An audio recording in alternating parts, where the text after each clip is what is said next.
ကျွန်တော်ညီကိုလည်းနေနဲ့အခုလိုမျိုးပိုက်နဲ့ဟော်ဒိုနဲ့ကိုဒေးဆက်တယ်เนาะကျင်တွေစောင်းဆက်တဲ့နေတော့ကျွန်တော်အခုဒီဗီဒီယိုမျှပြီးအလွယ်ဆုံးပဲဘာမှခက်ခဲမလို့ကွာတို့အဲ့ဒါဆိုလို့အခုလိုမျိုးစက်ကူလေးတရွက်နဲ့ကျွန်တော်တို့ဒါကိုဒါပိုက်တွက်လောက်တာပါပဲเนาะတခြားဘာမှလည်းမခက်ခဲဘူးအရင်ကလွယ်တယ်လို့ပြောလို့ရတယ်ဒါတော့ပိုက်နဲ့ကျွန်တော်ဟော်ဒိုနဲ့ကိုကျင်တွေစောင်းဆက်တာပါကျင်တွေကျိုးဆက်တာတွေပါဒီထက်လွယ်တဲ့နေသားတွေမရှိတော့ပါဘူးเนาะလွယ်တယ်လောက်ရတာလည်းလွယ်တယ်နောက်ပြီးဖြစ်ရတောက်ရတာလည်းအရင်ရိုးစင်းပါပဲเนาะဒါကျွန်တော်လည်းအိမ်ဆုံးဟော်လို့လောက်တာပါခဏကဒါဖိုက်ရဲ့တဘောယူပြီးတော့ကျွန်တော်လောက်တာ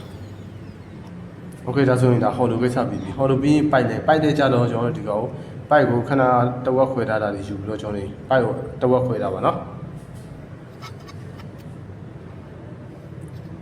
โอเคပြီးရင်ဒီဟော်လို့နဲ့ကျွန်တော်တို့မှတ်လိုက်မယ်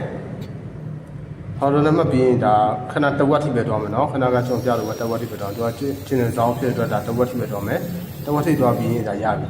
โอเคဒီနှစ်ခုရပြီတိတ်လိုက်ရောအရောလွယ်တယ်လို့ပြောလို့ရပြီဒီထက်လွယ်တဲ့နေတာတွေမရှိနိုင်တော့โอเคเนาะဒါဆိုလောကအဆင်ပြေပါပြီကျွန်တော်ကြီးကိုအဆင်ပြေမယ်လို့ထင်တယ်